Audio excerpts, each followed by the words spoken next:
LXM versus Mark van Dam. Gonna rock ya. Hava, Makila.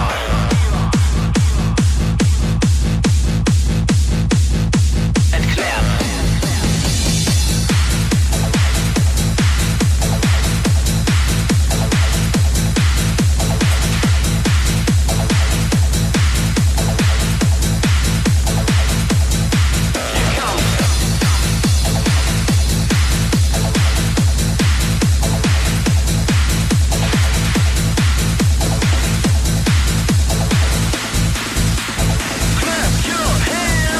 Most people can feel deep down that something isn't quite right with the world economy, but few know what it is.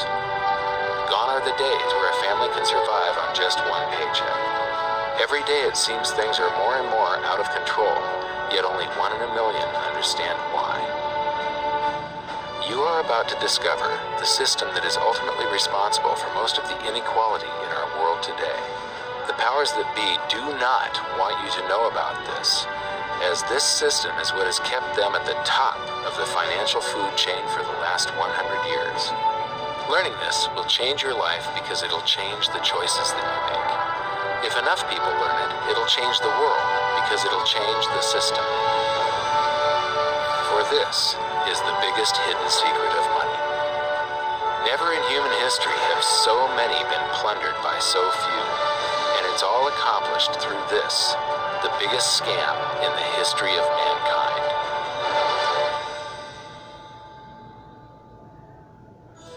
They say that money doesn't grow on trees, but the truth is that the modern banking system creates currency far faster than trees can grow. Most people don't have a clue how currency is created. Economists and bankers make it sound so complex that people think they can't understand it. But I'm going to strip our monetary system down to its essence so that you can see the scam behind the curtain and just how it affects you. Every modern society creates currency in pretty much the same way. But since the US dollar is the majority of the world's currency, I'm going to use the United States as our example. It all starts when some politician says, "Vote for me and I'll make sure the government provides you more free stuff than my opponent will." But there's no such thing as a free lunch. So to provide that supposedly free stuff, the politicians vote for the country to spend more than its income. This is called deficit spending. To pay for that deficit spending, the Treasury borrows currency by issuing a bond. So what's a bond? If you think about it, a bond is really nothing but a glorified IOU. It's a pretty piece of paper with numbers printed on it that says, "Loan me $1 trillion today, and I promise over a 10-year period I'm going to pay you back that $1 trillion plus interest." But what you need to understand is that Treasury bonds are our national debt. These glorified IOUs are to be paid back by you and I and our descendants through future taxation. Therefore, when the government issues a bond, it steals prosperity out of the future so that it can spend it today. The Treasury then holds a bond auction, and the world's largest banks show up and compete to buy part of our national debt and make a profit on it by earning interest. You'll notice that as we move through this process, the big banks are there, taking a cut every step of the way. This isn't by chance, as you'll see shortly. Then, through a shell game called open market operations, the banks get to sell some of those bonds to the Federal Reserve at a profit. To pay for the bonds, the Federal Reserve opens up its big old checkbook and writes bad, bogus, counterfeit checks that should bounce because they're drawn on an account that always has a zero balance. There isn't 1 penny in there. To quote from the Boston Federal Reserve, "When you or I write a check, there must be sufficient funds in our account to cover that check. But when the Federal Reserve writes a check, there is no bank deposit on which that check is drawn. When the Federal Reserve writes a check, it is creating money." The Fed then hands those checks to the banks, and at this point, currency springs into existence. The banks then take that currency and buy more bonds at the next Treasury auction. But what is a check? A check is also an IOU. When you write a check, you're making a note that says, "Here's my IOU for cash. All you have to do is go to the bank and pick it up." Now, it's very, very important that you understand this process, because we're going to come back later and show you the devastating effect this has on you. The Treasury issues IOUs, bonds. The banks then buy those IOUs with currency. The Federal Reserve then writes IOUs, checks, and hands them to the banks in exchange for the Treasury's IOUs, the bonds. And currency is created. So what's really happening is the Federal Reserve and the Treasury are just swapping IOUs, using the banks as middlemen, and abracadabra, presto, currency magically springs into existence. This process repeats and repeats over and over again, enriching the banks and indebting the public by raising the national debt. The end result is that there's a buildup of bonds at the Federal Reserve and currency at the Treasury. This process is also where all paper currency comes from. The Federal Reserve and the government mistakenly call it base money because they didn't watch episode 1 of this series and they don't know the difference between money and currency. But I will correctly refer to it as base currency because it is not money. It is currency, and as we've learned, there is a big difference. Money has to be a store of value and maintain its purchasing power over long periods of time. We learned in episode 1 that earlier in our history, our paper currency was just a claim check. It was a representation for real money of intrinsic value, the gold and silver that was held on deposit at the Treasury. You could walk into any bank and slap your currency, like say a $20 bill, on the counter and redeem it for real money, a $20 gold piece. But now, this base currency that's piling up back here is really nothing but a receipt or a claim check on an IOU, that bond. So it's really nothing but a supply of numbers. The Treasury then deposits the newly created currency into the various branches of the government, and the politicians say, hey, thanks for that. And the government does some deficit spending on public works, social programs, and war.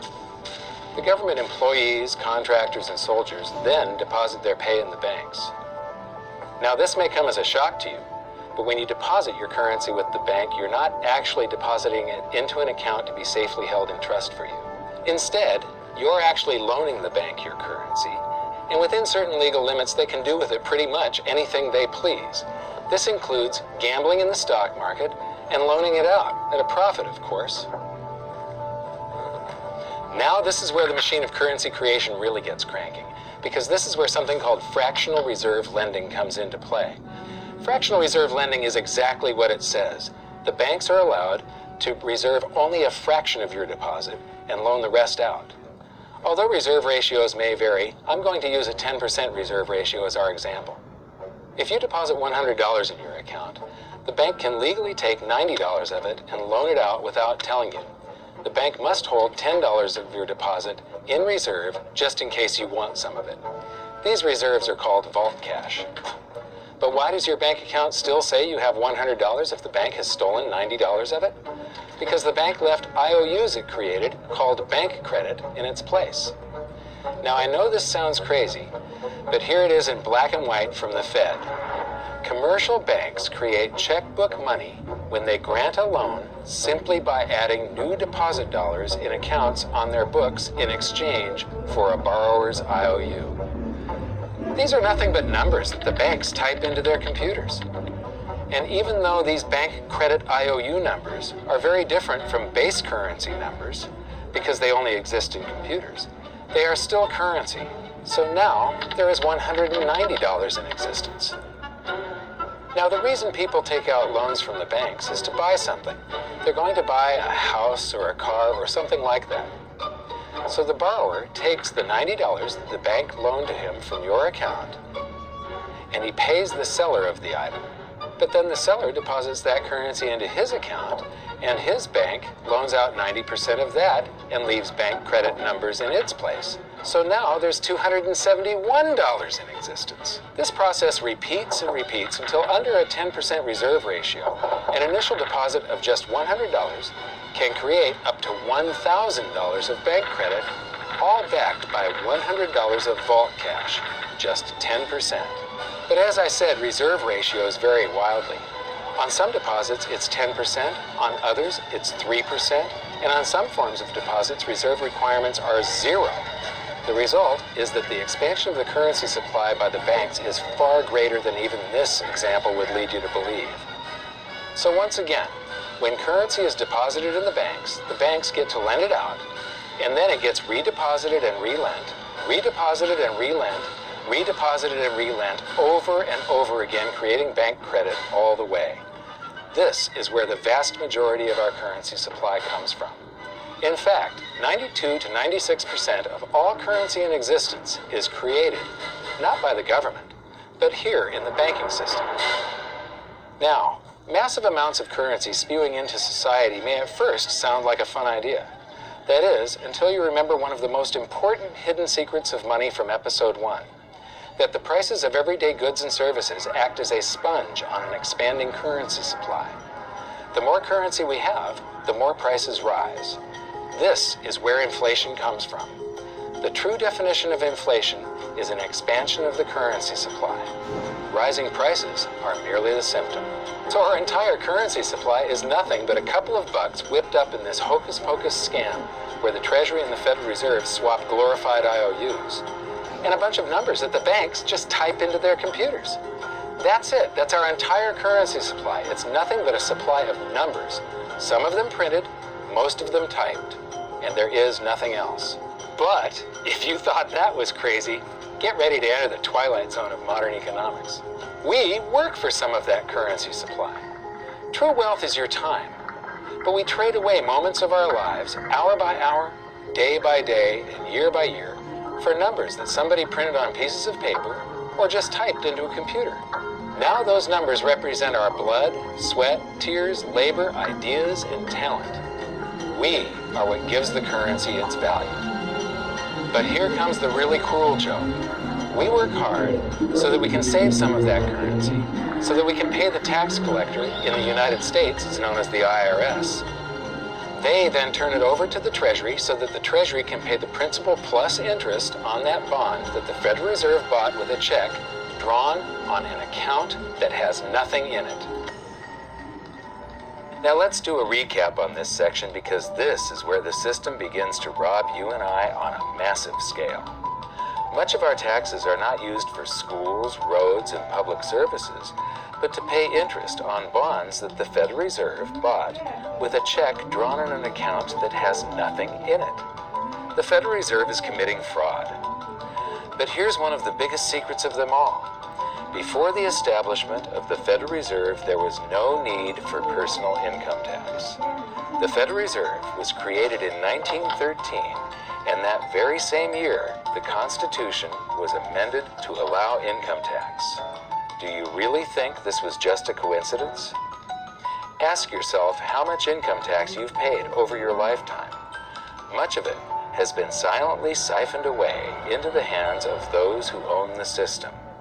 Yes, this system has owners. Who they are is an even bigger secret that we'll get to shortly. But first, we need to understand the mumbo-jumbo of the so-called debt ceiling. It's all based on a huge paradox. There was interest due on that bond, and there was interest due on every one of those loans that the banks made. That means that there is interest due on every dollar in existence. Let me ask you something. If you borrow the very first dollar into existence, and that's the only dollar that exists on the planet, but you promise to pay it back plus another dollar's worth of interest, where do you get the second dollar to pay the interest? The answer is that you have to borrow that one into existence and promise to pay it back with interest as well. So now there are $2 in existence, but you owe $4, and so on and so on. The result is there's never enough currency to pay the debt. There is always more debt in the system than there is currency in existence to pay the debt. Therefore, the whole system is impossible. It is finite. It will come to an end one day.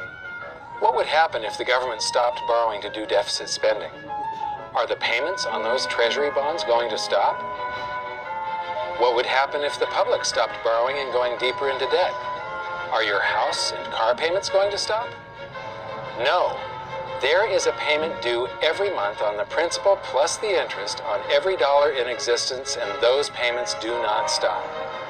If we stop borrowing, then no new currency is created to replace the currency that we used to make those payments. Whether you're making a payment on a loan or paying tax to make a payment on a bond, the portion of the payment that goes to pay off the principal extinguishes that portion of the debt. But the debt also extinguishes the currency. Currency and debt are like matter and antimatter. When they meet, they annihilate each other. If we just pay off the principal only on all the loans and bonds that exist, the entire currency supply just vanishes. So if we don't go deeper into debt every year, look what happens. The whole thing goes into a deflationary collapse under the weight of those payments. Politicians and pundits alike talk about balancing the budget, paying down the debt, and living within our means. They don't understand that that is deflationary. It is impossible to do under our current monetary system without collapsing the whole economy. This is why any talk of a debt ceiling is not only ridiculous, it's delusional. The system is designed to require ever-increasing levels of debt just to continue. And that's why politicians will always kick the can down the road and raise this so-called debt ceiling over and over again until the whole system finally collapses under its own weight. In other words, they don't want it to collapse on their watch. The founding fathers of the United States knew the dangers of central banking and fought to free themselves from this very thing. The Revolutionary War started out as a tax revolt, but now we must pay tax just to have a monetary system. Having just suffered through the hyperinflation of the continental dollar, which was printed into oblivion to finance the Revolutionary War, they understood the dangers of fiat currency and debt-based monetary systems. So to protect future generations from institutional theft and out-of-control government, they wrote into the Constitution that only gold and silver can be money for the simple fact that you can't print them. Our current system is not only unconstitutional, but it robs us of the liberty and prosperity our forefathers fought and died for. We are all feeling the effects of ignoring the Constitution right now. By forcing more currency into circulation, our purchasing power is diluted. Inflation is a slow and insidious stealth tax that is simply the result of this debt-based monetary system. This system empowers and benefits those who create the currency and receive it first, as they get to spend it into circulation before it has an effect on the economy. They're stealing purchasing power from you and transferring it to the banks and the government every hour of every day because of this false monetary system. And it's not like the people at the top don't know this. To quote the Federal Reserve, the decrease in purchasing power incurred by the holders of money due to inflation imparts gains to the issuers of money. This is a fraud. It is a pyramid scheme, it is a Ponzi scheme, it's a scam, and it's a lie. Our entire monetary system is nothing but a form of legalized theft. But here's the biggest con job of them all. The Federal Reserve is not federal. It has stockholders. There is no federal agency that has stockholders. What's a stockholder? A share of stock represents a percentage of ownership in a corporation. So the stockholders are the owners of that corporation. Therefore, the Federal Reserve is a private corporation with owners. And you can see it for yourself if you go to the Federal Reserve's website, and it will say, the stockholders receive an annual dividend of 6%. Now, we know that the stock in the Federal Reserve was originally issued to the largest banks in the United States. But because of mergers and acquisitions through the years, you can't actually trace who owns the stock in the Federal Reserve. That's a very closely guarded secret. My guess would be that the owners are those primary dealers, the banks that get to make a profit by selling part of our national debt, those bonds, to the Federal Reserve, who buys them with a check from nothing. Then we pay tax to pay the principal and the interest on those bonds so that the Federal Reserve can pay the banks a 6% dividend. Don't be alarmed if you don't quite comprehend the deception of this system at first glance. Very few people do. It is purposely complex. The economist John Maynard Keynes once wrote, "By this means, government may secretly and unobserved confiscate the wealth of the people, and not one man in a million will detect the theft." I believe that presented correctly, anyone can understand this system, regardless of how complex it is. So let's do a recap and break it down even more. The way the system works is that, step 1, the government creates glorified IOUs. These bonds increase our national debt and put the public on the hook to pay it back. Step 2, IOUs are swapped to create currency. The Treasury sells the bonds to the banks. The banks then turn around and sell our national debt at a profit to the Federal Reserve, which they probably own. The Federal Reserve then opens its checkbook that doesn't have a penny in it and buys those IOUs with IOUs that it writes, checks, on a checking account that has a zero balance. Then they give those checks to the banks and currency just springs into existence. And then the whole process repeats. This results in a buildup of bonds at the Federal Reserve and currency at the Treasury, which is really just a supply of numbers. The Treasury then deposits the numbers in the various branches of the government, and we get to step 3. The government spends the numbers on promises, public works, social programs, and war. Then the government employees, contractors, and soldiers deposit their pay into the banks, and we get to step 4, where the banks multiply the numbers by magically inventing more IOUs through fractional reserve lending, where they steal a portion of everyone's deposit and lend it out. That currency gets redeposited, and then a portion is stolen again, and the process repeats over and over, magnifying the currency supply exponentially. Then we work for some of those numbers, which brings us to step 5, where our numbers are taxed.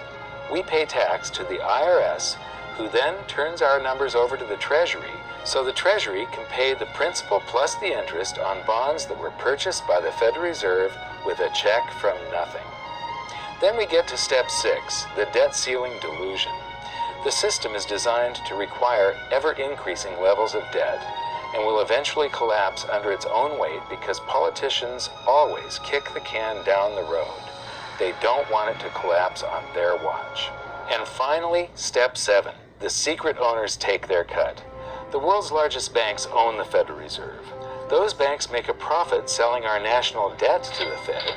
They make a profit when the Fed pays them interest on the reserves held at the Fed, and the Fed pays them a 6% dividend on their ownership of the Fed.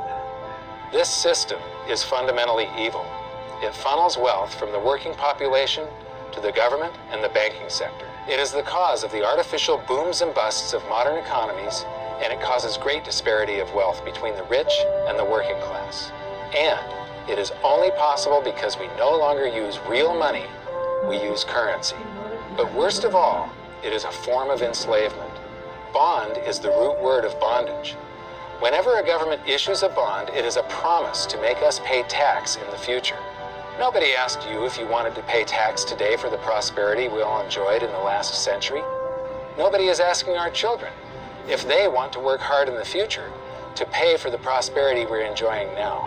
George Washington once wrote to James Madison, "No generation has the right to contract debts greater than can be paid off during the course of its own existence."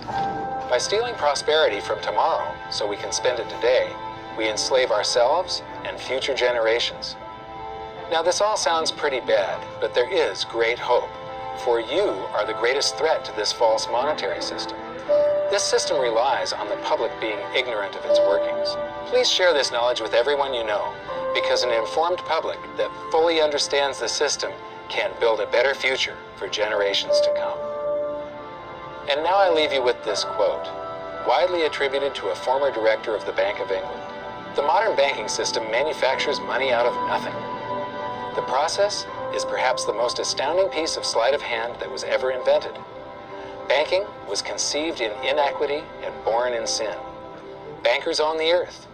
Take it away from them, but leave them the power to create money and control credit, and with the flick of a pen, they will create enough money to buy it back again. But if you want to continue as the slaves of bankers and pay the cost of your own slavery, let them continue to create money and to control credit. This is the Federal Reserve in Washington, D.C. It's located on Constitution Street, and that is just as much of a joke as the New York Fed being located on Liberty Street. Both of them are unconstitutional, both of them limit our liberty, and they transfer wealth away from us every second of every day to the Federal Reserve, to the government, and to the banking sector. You are now among the 1 in a million who can detect the theft of your prosperity. So the big question is, what can you do about it? 1. Watch this video until you can describe and teach it to others. Those who understand this system can make preparations for its unavoidable collapse and protect themselves. History shows that those who don't will probably be wiped out. 2. Share this video with everyone, especially those you care about. All it takes is a mouse click or two to get this message in front of millions. Post this video on Facebook, tweet it, email it to loved ones. Please share it wherever you can. 3. Join the conversation. The current world monetary system is based on a 300-year-old design meant to enrich a few at the expense of the many. There must be a better way. At hiddensecretsofmoney.com, we've created an open-source platform for the design and development of a new world monetary system. We're calling on every economist, every student, every college, every bright mind, and anyone who cares to join the discussion. In educating ourselves and each other, we can prevent the further loss of our freedoms and maybe, just maybe, win some of them back.